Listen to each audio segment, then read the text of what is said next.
गणेश चतुर्थी व्रत कथा। विष्णु शर्मा नामक ब्राह्मण की कथा। पार्वती जी पूछती है, हे लंबोदर, फाल्गुन कृष्ण चतुर्थी को गणपति जी की पूजा अर्चना कैसे करनी चाहिए?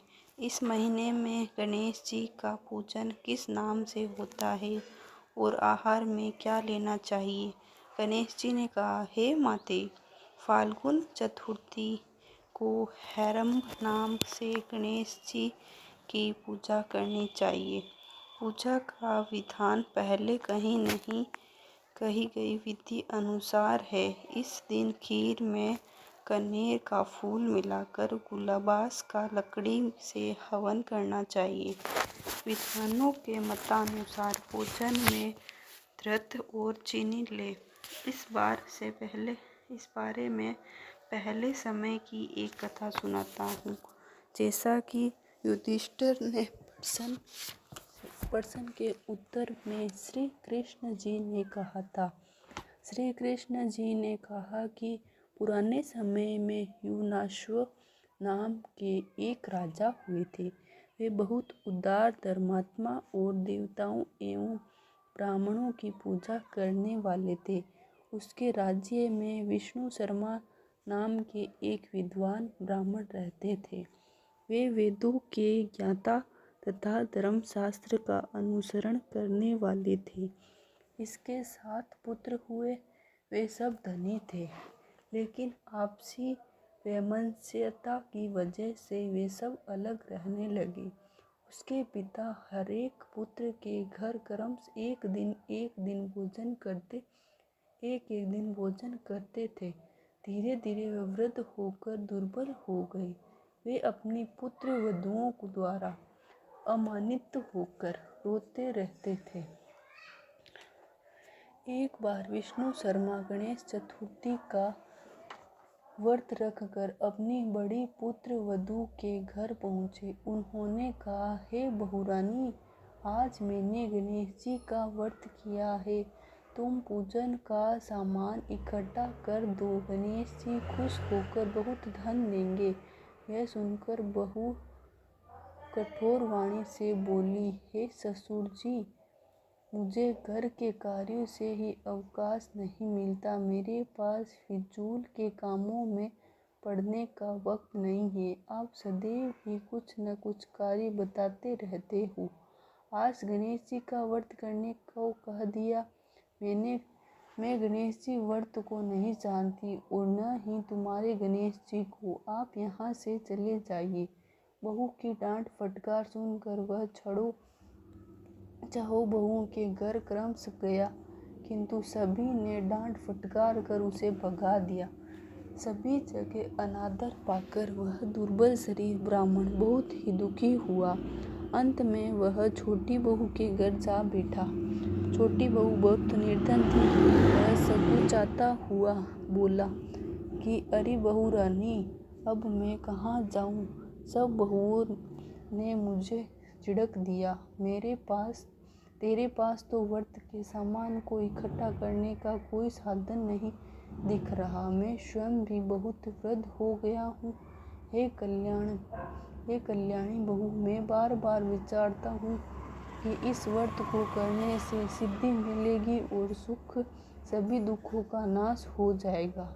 अपने ससुर की यह बात सुनकर बहू बोली, हे ससुर जी, आप इतने परेशान क्यों हो रहे हो? आप स्वेच्छापूर्वक व्रत कीजिए।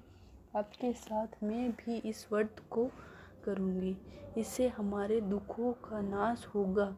ऐसा कहकर छोटी बहू कहीं से भीख मांग लाई और उसने अपने तथा ससुर के लिए अलग अलग लड्डू बनाए। उसने चावल, चंदन, फल, धूल, दीप और नैवेद्य सब पृथक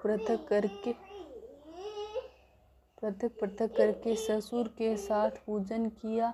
इसके बाद आदर से ससुर को भोजन कराया। भोजन की कमी के कारण आप कुछ न खाकर भूखी रही। हे महादेवी, आधी रात के बाद ससुर को उल्टी दस्त होने लगे।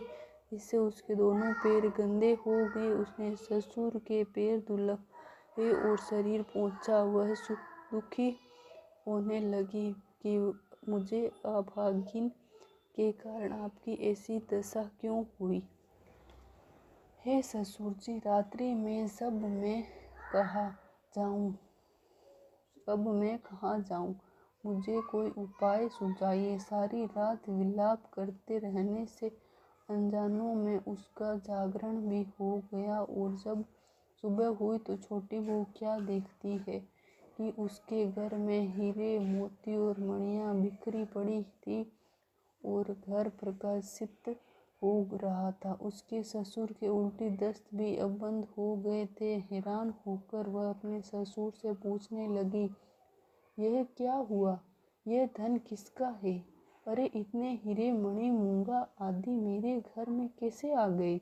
हे ससुर जी, हमें कोई चोरी से फंसाने के लिए तो ये घर से नहीं डाल गया है। बहू की बात सुनकर ससुर ने कहा, हे कल्याणी, ये सब तुम्हारी श्रद्धा भक्ति का फल है। तुम्हारी भक्ति से गणेश जी प्रसन्न हो गए और उन्होंने इस व्रत के करने से ही तुम्हें इतना धन दिया है। बहू कहने लगी, हे ससुर जी, आपकी कृपा वश गणेश जी की प्रसन्न हुए हैं, मेरी निर्धनता दूर हुई है और मुझे अपार धन संपत्ति प्राप्त हुई है। आप धन्य हैं, आपकी कृपा से ही मैं धन्य हुई हूँ। अब छोटी बहू के घर में अपार धन संपत्ति देखकर अन्य बहुएं बहुत क्रोधित हो गई। वे कहने लगी कि बूढ़े ने अपना सारा जमा किया हुआ धन छोटी बहू को दे दिया। भाइयों की आपसी कलह को देखकर विष्णु शर्मा भयवश कहने लगे कि इसमें मेरी कोई गलती नहीं है। छोटी बहू को केवल इस व्रत के करने से ही गणेश जी ने प्रसन्न होकर यह कुबेर संपत्ति प्रदान की है। हे बहू, मैंने पहले तुम्हारे घर जाकर इस व्रत को करने के लिए कहा था, परंतु तुमने मुझे झिड़क दिया। छोटी बहू ने भीख मांगकर इस व्रत को किया। इस व्रत को करने से गणेश जी ने प्रसन्न होकर उसका अपार संपत्ति प्रदान की है। गणेश जी की कहते हैं कि हे माता, इस ब्राह्मण को 6 बेटे गरीब, रोगी और दुखी हो गए, सिर्फ छोटा बेटा ही धनवान बन गया। वह 6 परस्पर बराबरी करते हुए फाल्गुन कृष्ण चतुर्थी का व्रत करने लगे। इस व्रत के फलस्वरूप वे सब भी क्रमश धनवान बन गए। इस तरह जो लोग इस व्रत को करेंगे वे भी धन धान्य से पूर्ण रहेंगे।